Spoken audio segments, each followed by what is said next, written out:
tenho uma pergunta para te fazer. Por que que nós se comportamos como se comportamos? Cadê o Vanderlei? Ainda bem, ele não está aqui, então ele não dá para passar cola. Por que que nós nos comportamos assim? Quem acertar ganha um pirulito.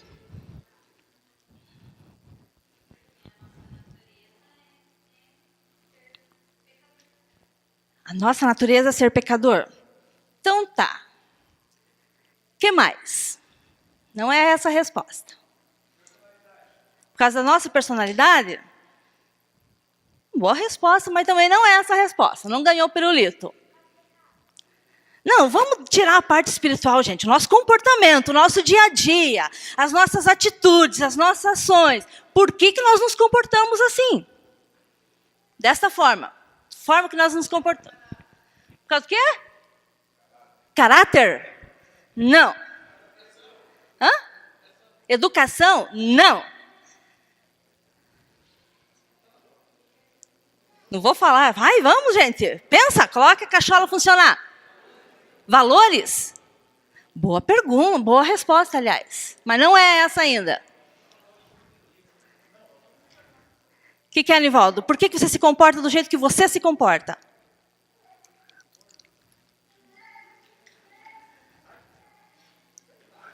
Hábito? Não. Natural do ser humano? Não. É natural do ser humano, mas não é essa a resposta. Não falou a palavra-chave. Porque você não obedece?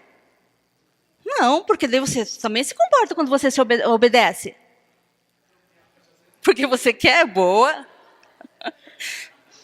Boa resposta. Ninguém vai ganhar esse pirulito, gente. Vanderlei, por que que nós nos comportamos da forma que se comportamos? O que que a psicologia diz sobre isso? Ele é psicanalista, gente. Ele não sabe?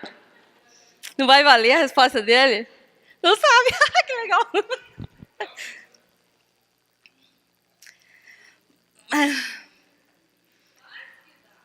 Não sei a pista. Eu sei só a resposta. C. Não. Como? Não. Não. Não é costume? Hã? Que G? C.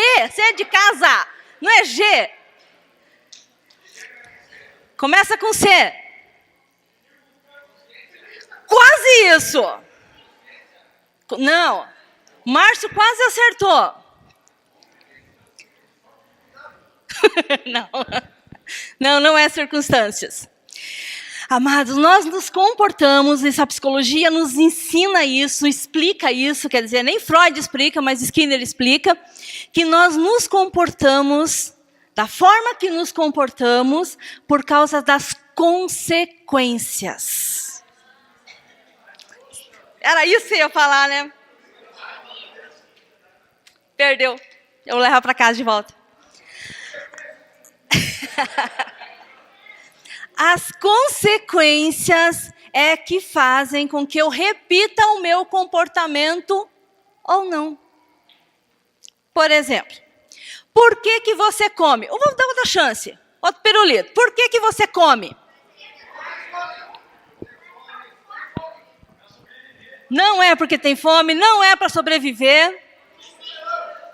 Não é para ser comilão. Hã? Não é para sustentar teu corpo. Precisão, necessidade, não. Me diz uma coisa, agora aqui, fora o pirulito, se você está morrendo de fome, você pode até começar a pensar numa linda lasanha, um churrasco que sobrou do almoço, que está te esperando quando você chegar em casa. Tem um pudim maravilhoso de sobremesa te esperando. Você já começa a sentir, a boca começa a encher de água, certo? Não sei se todos estão, mas de repente você começa a sentir um pouco de fome, ok? Vamos dizer que você está morrendo de fome, certo? Pensa comigo. o que te faria você comer nessa hora?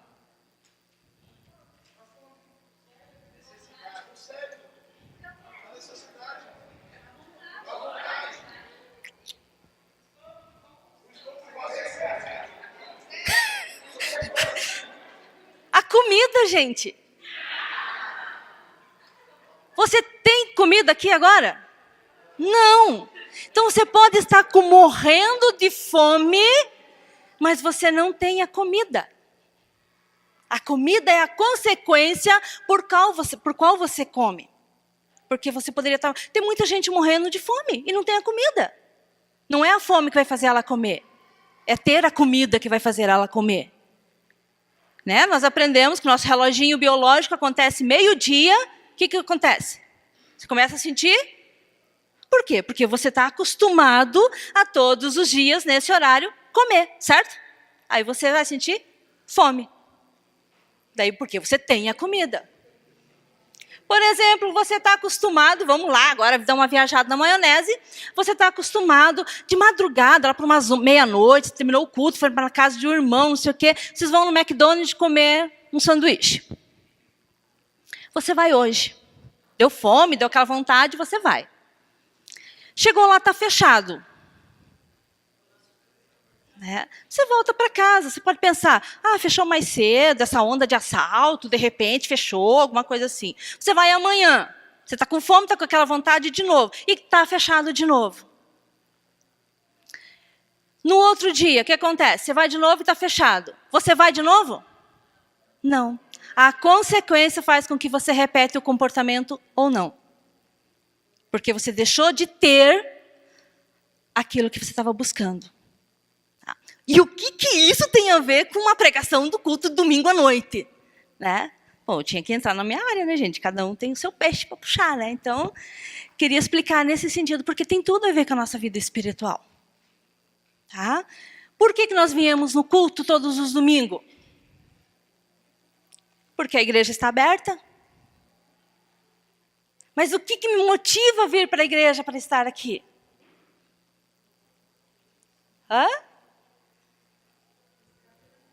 Buscar a presença de Deus.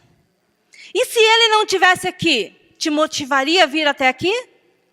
Não. Nós sabemos que Deus está aqui. Então eu vou repetir o meu comportamento. Eu vou estar vindo, eu vou estar buscando o Senhor. Eu vou estar na presença de Deus.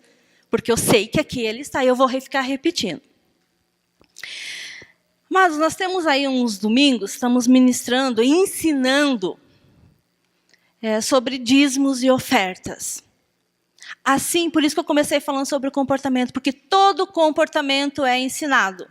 Por exemplo, se nós viemos na casa de Deus, a Bíblia diz, ensina o menino no caminho que deve.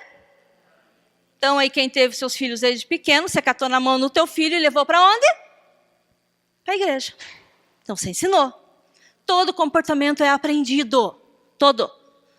Então, é dever nosso ensiná-los a como a ofertar, a dizimar, a estar na presença de Deus. Então, por isso que eu estou começando com essa introdução de comportamento. Todo comportamento é aprendido e para isso nós estamos aqui. Portanto, quando nós olhamos para as consequências, né, isso reforça a intenção de ofertar. Foi falado o quê? Se você oferta com a intenção de barganhar com Deus, barganhar, né? Barganhar. O que te motiva a isso? Por que barganhar com Deus? Ele tem algo para te retribuir? Você tem feito com essa intenção? Você tem feito com dedicação? Ou você tem feito pela razão? Porque há consequências, ela é baseada, ela é guiada pela nossa razão. Porque eu sei que vai acontecer. Eu sei que eu vou para a igreja porque a porta da igreja está aberta e hoje tem dia de culto. Então, a razão, ela guia toda a consequência. E é isso que nós temos que cuidar muito, porque a razão, ela influencia a motivação do nosso coração. E é isso que eu quero parar para pensar um pouquinho, meus queridos. A motivação do nosso coração. Aonde e como está a motivação do nosso coração quando nós levamos o nosso pensamento a Deus e para Deus? O que o nosso coração diz? E olha o que a Bíblia diz sobre o nosso coração. Em Jeremias 17, 9...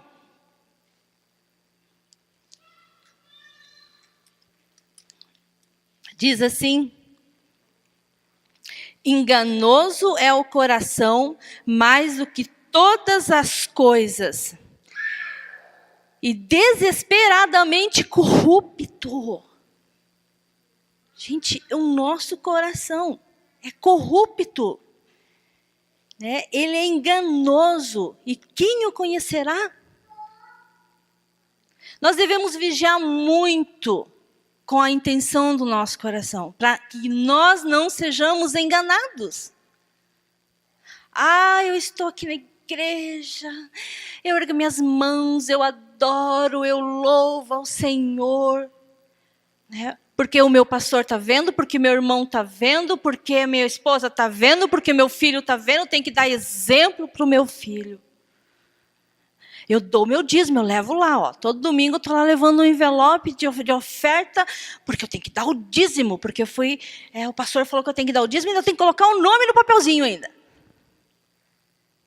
Aonde está a motivação do meu coração? Isso que eu tenho que vigiar. Eu faço ela com qual intenção? Pensando já nas consequências? Pensando pela razão? Pensando o que eu vou ter em troca disso? Ou é por amor ao Senhor? Não, eu faço por amor. Não sou obediente, só por amor. Ok. Quem está aqui, né? Quem me diria eu estar julgando alguém, dizendo que o teu coração não está sincero diante de Deus ou não. Porém, no versículo 10 diz: eu, o Senhor, esquadrinho o coração, eu provo os pensamentos, e isto para dar a cada um segundo o proceder e segundo o fruto das suas ações. Não tem como enganar Deus. Não tem como eu negociar com Deus. Não tem como eu tentar manipular Deus. Porque a palavra de Deus, que Deus, Ele esquadrinha o nosso coração. E ainda mais, gente, Ele prova os pensamentos. Aí sim Ele vem para dar segundo o proceder dos frutos das minhas ações. Um pouquinho mais para frente eu vou falar quais são essas ações que eu tenho feito para Deus. O que eu tenho feito para Deus, para que Deus venha estar sondando e esquadrinhando o meu coração e dizer: opa, aqui está ok. Filha, conserta aqui. Isso aqui não está sendo tão sincero como você está achando que está sendo sincero.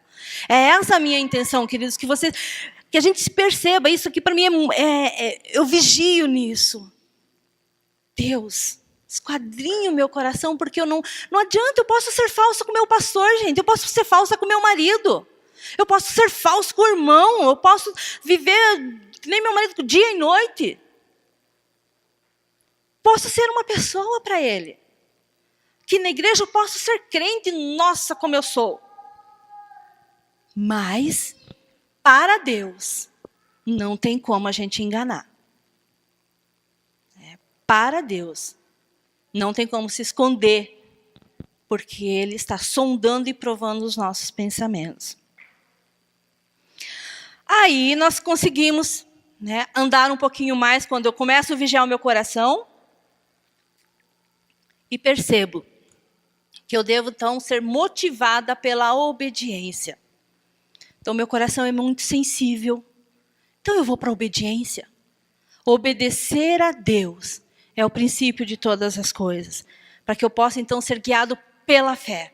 E não mais pelas consequências, e não mais pelo coração, e sim guiado pela fé. E como que eu posso fazer isso? O primeiro passo, gente. As primícias é do Senhor, ok? Amém? Todo mundo tem entendimento? O Danilo falou sobre isso domingo passado. É do Senhor. Falou, né, Danilo? Até que eu estava no IBI, gente, calma. Estava dando aula para o IBI.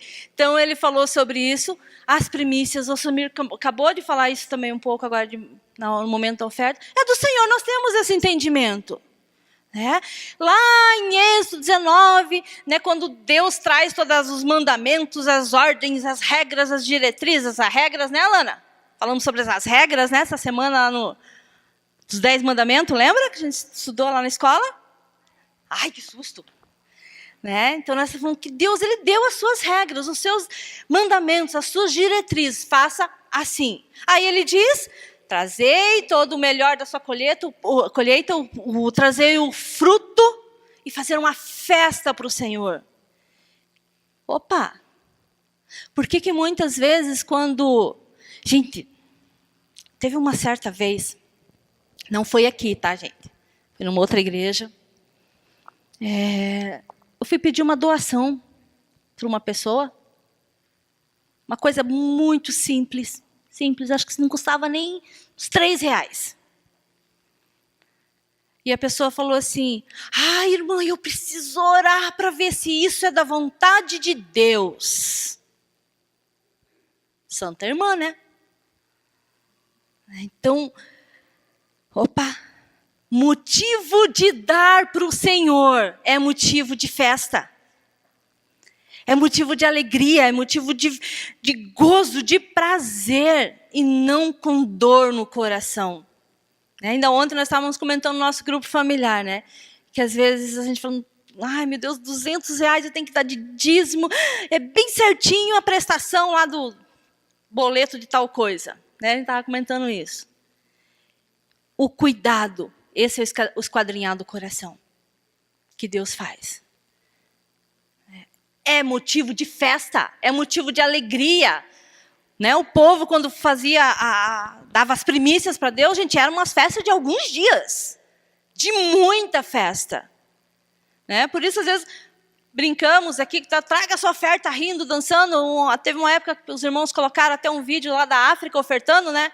Que coisa mais linda! A forma de trazer a oferta ao Senhor com festa.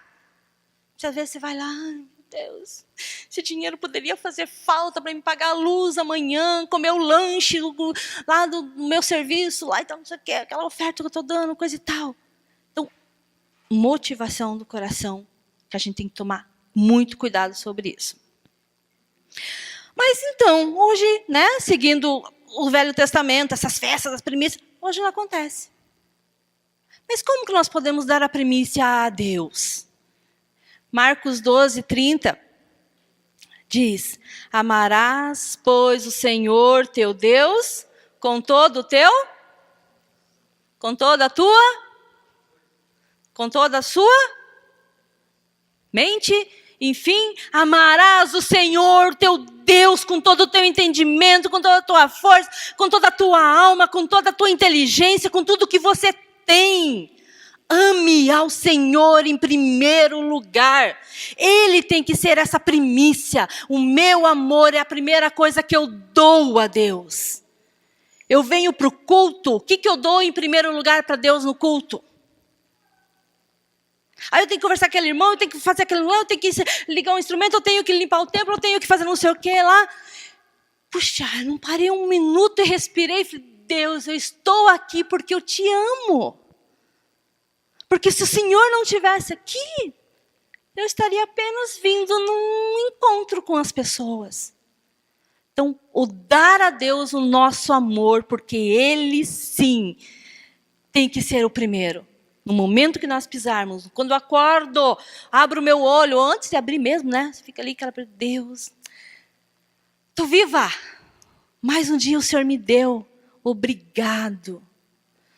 Mas não, né, gente? A gente acorda, você olha no relógio, meu Deus, eu estou atrasada, e sai pulando da cama, e bate, quase derruba a porta do filho, levanta, está atrasado, vai para a escola, e vai, e aquela correria toda. E você não teve a primícia do seu dia, né, filha? Dando a Deus. A nossa correria acaba nos atrapalhando nisso. Mateus 6,33, buscar em primeiro lugar o reino de Deus. Primeiro, gente, em primeiro lugar a Deus. E depois depois Ele vem e faz o que precisa fazer na sua vida. Se é o primeiro momento do dia eu não dou a primícia a Deus, que é uma ordem dEle, me desculpe se depois você vem reclamar que não deu nada certo, que aquele negócio não fechou, que o arroz queimou, que eu tirei 0 na prova, que eu fui mal na escola, que lá no emprego não fechei aquele negócio. Mas também não demos o primeiro momento para Deus, não demos a nossa primícia para Deus. Aí eu penso na consequência. Daí eu volto no meu comportamento. Opa, o que eu estou fazendo de errado? O que eu posso mudar?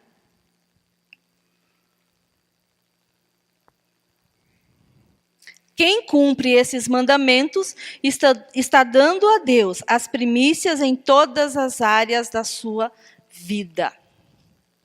Temos um segundo passo. Nós pensamos muito sobre a nossa vida financeira. Gostamos, é claro. Não dá para fazer nada nessa vida sem dinheiro, né? É verdade? Nada. Então precisamos da provisão de Deus. Precisamos que Deus abra a porta do emprego, que Deus nos sustente. Gente, mas Ele é fiel. Desde que eu busque Ele em primeiro lugar. Porém, a provisão é dada na medida da capacidade de armazenamento. Como eu estou?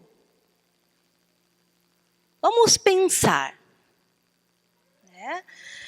Tem uma certa, tem a viúva de Naim, né? Que encheu o azeite lá. Que viúva que é aquela? Só viúva? Então tá bom, só viúva. A viúva Naim é outra coisa. Isso, da Serepta. O que acontece com a viúva, Enquanto ela tinha vasilha para encher de azeite, houve a multiplicação. É outra viúva ainda? Oh, meu Deus do céu, mas a Bíblia está cheia de viúva, né? Mas é essa daí, vocês entenderam a história, né? Tá bom. Então tá bom. Fico com essa viúva, Enquanto ela tinha vasilhas para encher, havia multiplicação de azeite. Vamos transformar isso para a nossa vida. Como que está essa vasilha? Para que haja multiplicação de Deus na minha vida. Em todos os sentidos, meus queridos. Financeiro, emocional. Como que está? Físico. Como que está essa vasilha? Há espaço para armazenamento? Ou está cheia de ódio, rancor, de raiva, de intriga, de mágoa? Como que está essa vasilha? Porque Deus só vai encher, só vai multiplicar, só vai dar provisão se existe essa capacidade para esse armazenamento. Para Deus realizar um milagre, a quantidade não faz nenhuma diferença. Gente, Deus não trabalha com valores. Deus trabalha com aquilo que eu tenho. Para Deus te dar R$1.000 assim, é 2 toques para Ele. Mas em compensação, Ele pode pedir para você, filho, me dê tudo que você tem na tua carteira hoje. E daí?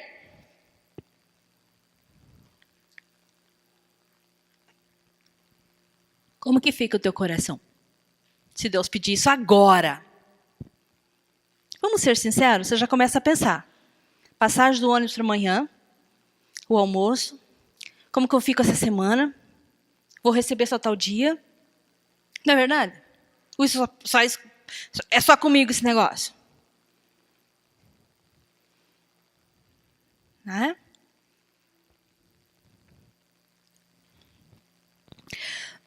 Deus nos dá uns exemplos de pessoas que Deus usou conforme o que elas tinham na mão. Uma delas é essa viúva. Ela tinha esta vasilha. E Deus foi usando. Moisés, quando ele foi atravessar o Mar Vermelho, o que ele tinha na mão? Cajado. E o cajado era o quê? pedaço de madeira, uma vara. E com aquilo que ele tinha na mão, obedecendo a Deus, o que aconteceu? Mar se abriu, o povo passou e houve então a libertação daquela escravidão que eles estavam sofrendo.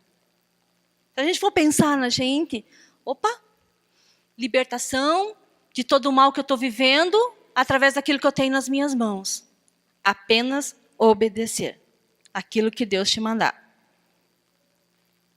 Davi, gente, como que Davi venceu o gigante? O que ele tinha nas mãos? O que é, meninas? Fala bem alto, ó. Quantas? Ele venceu o quê? Um gigante. Era o que ele tinha na mão. Deus te pergunta hoje, filho, eu quero te usar hoje. O que você tem na mão? O que você pode fazer para mim agora? Davi não pensou duas vezes quando ele pensou, olhou para as pedrinhas, olhou para o gigante. Quem que é esse cara, gente? Ele não pode, maior é que está em mim. Todas as circunstâncias que estão ao nosso redor, elas não são maiores. Pode o mundo estar caindo na nossa cabeça, ela não é maior que esse Deus que nós servimos. Ele que pode nos socorrer, Ele que pode nos ajudar, Ele que pode dar provisão, Ele que pode dar o socorro. Pode o mundo cair, gente. Não posso me abalar, porque é nele que eu estou. E os discípulos, naquela situação lá? Quase 5.000 pessoas. O que eles tinham para oferecer para aquelas pessoas? Deixa eu ver se eu não falo errado, né? 5 pães e 2 peixinhos. Aí que eu troco o negócio, né? 5 pães e 2 peixinhos. Quantas pessoas comeram? O poder de Deus. Ele multiplica conforme existe capacidade de armazenamento. Aquelas pessoas estavam sedentas do Senhor. Elas não sairiam daquele lugar de jeito nenhum. Jesus estava ali. Para que eu vou para casa comer? Muitas vezes a gente está aqui no culto, meu Deus, o culto está demorando demais, eu estou louco para ir embora jantar, que estou morrendo de fome. E Deus está com um banquete. 5 pães e 2 peixinhos para distribuir para a multidão, para dar para o povo comer. Deus se alegra, Deus está festejando, Deus está fazendo a multiplicação em todos os sentidos da nossa vida. E eu estou preocupado que eu quero ir embora porque o culto está demorando, a Cida está falando demais, já falando viajando na maionese, eu quero ir embora porque quero jantar. Né? E Deus está aqui para te encher. Pedro passando, tinha lá o quê? Um paralítico. O que o Pedro tinha, gente? Tinha R$1.000 no bolso? Não? Aí ele tinha então uma pedra preciosa que daria para o homem pagar lá o tratamento e sair curado? Não? O que ele tinha? Mais que fé? Não. Tinha Deus. Tinha uma palavra aí. Tinha unção. Ele tinha unção. Você tem unção? Crê nisso? Amém? Você tem a unção de Pedro. O que Pedro falou? Levanta e anda. Vai para a tua casa. Você está curado. E o que nós fazemos com essa unção que Deus nos deu, gente? Ah, não, se eu falar isso, ele não vai comer, não levanta. Eu vou ficar morrendo de vergonha. Ah, não vou evangelizar, não vou falar do amor de Jesus para aquela pessoa lá na rua, lá, ele vai me chamar de crente xarope, que sai de perto de mim, né? Crente careta, seja lá o que for, o que ele vai falar, né? Um monte de coisa. Não, vou ficar na minha, para quê? Mais cômodo. Mais cômodo eu não ter que anunciar Jesus na fila do ônibus, dentro do ônibus, afinal de contas as pessoas vão ouvir. De verdade, eu não faço isso. Não tenho esse costume de fazer isso. Eu fico admirada para quem faz. E não é a primeira, né, tipo assim, várias vezes eu vi as pessoas dentro do ônibus, porque às vezes tem uns que, né, fala para o ônibus inteiro ouvir, né? Literalmente, né? E tá lá falando, porque lá na minha igreja aconteceu isso, porque não sei o quê, porque Deus operou, porque Deus transformou. E eu fico olhando assim, falei, Deus, um dia quando eu crescer quero ser assim. Né? Porque é isso que nós devemos fazer. Nós temos essa unção. Igualzinho a de Pedro, gente. Igualzinho.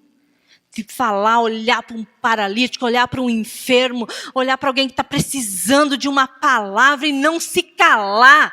Sabe? Falar literalmente, abençoar a vida daquela pessoa e diga, levanta daí, porque o Senhor Jesus quer te tocar, quer te transformar, quer sarar a tua vida, sarar a tua família, sarar as tuas finanças.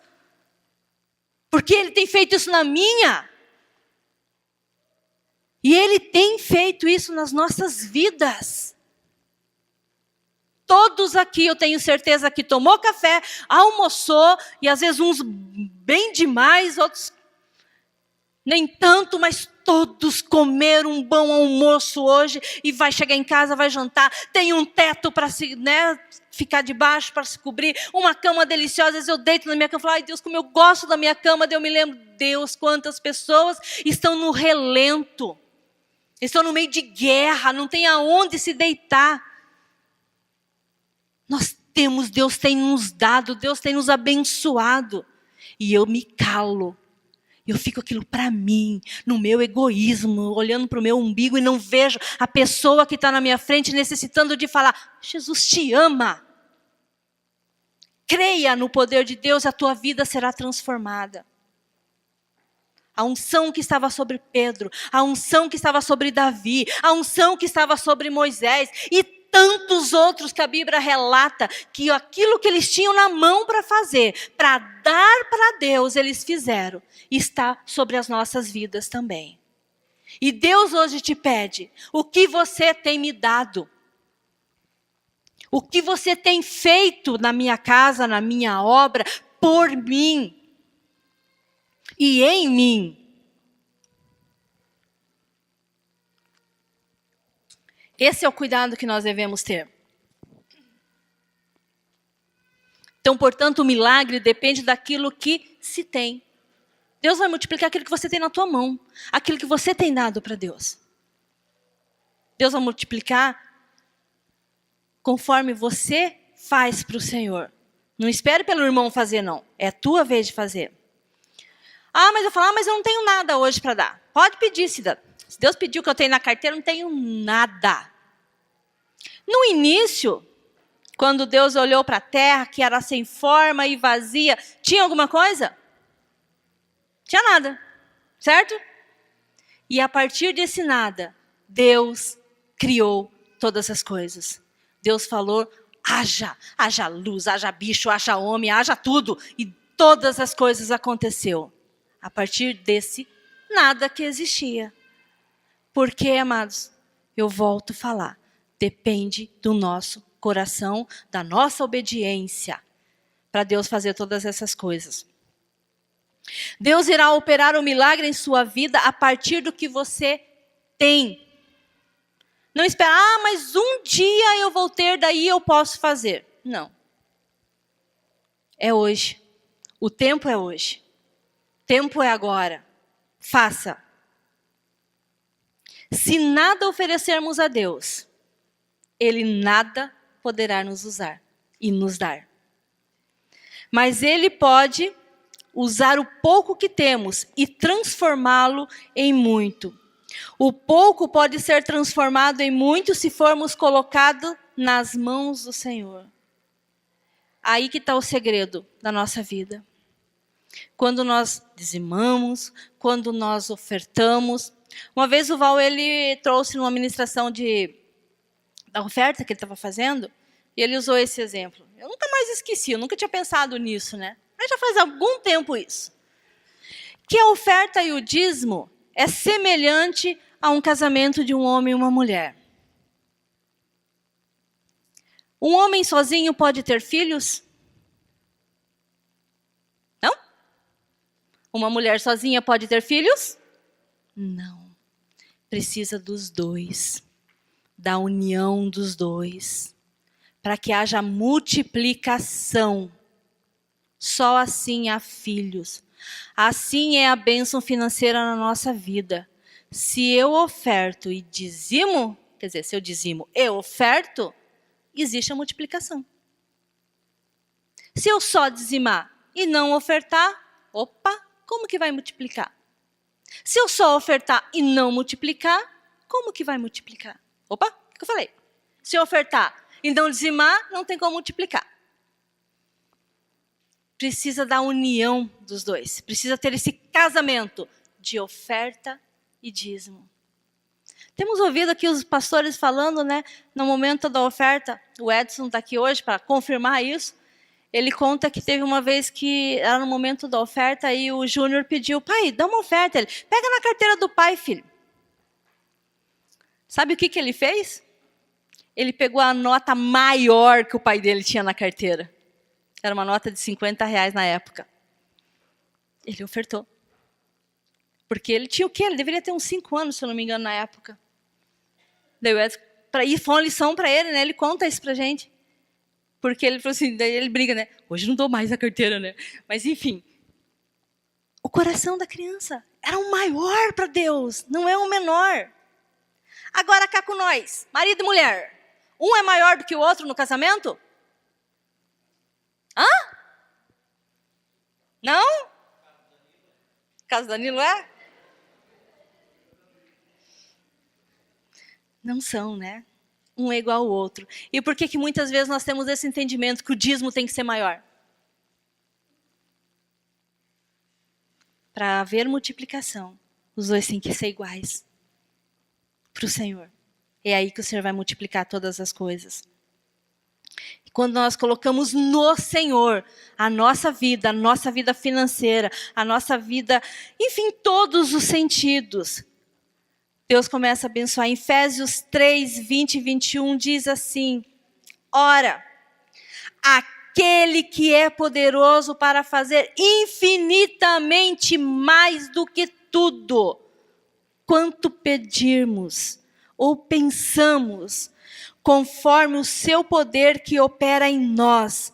A Ele seja dada a glória, né? Seja dada todo o louvor a Jesus Cristo, que pode todas essas coisas, amados. Mas precisa de uma mudança de comportamento. Começa um simples passo. Aí Deus começa a fazer toda essa revolução na nossa vida, nos moldando e nos ensinando. E a Jesus seja dado toda a honra, o princípio a Deus todas as coisas, e as coisas acontecerão na nossa vida. Amém? Meus queridos, era isso que eu queria passar para vocês nessa noite. E que Deus possa estar continuando essa obra no coração de vocês. Porque esse princípio ferve no meu coração. Eu gostaria assim, caísse no espírito de vocês para que o Senhor operasse.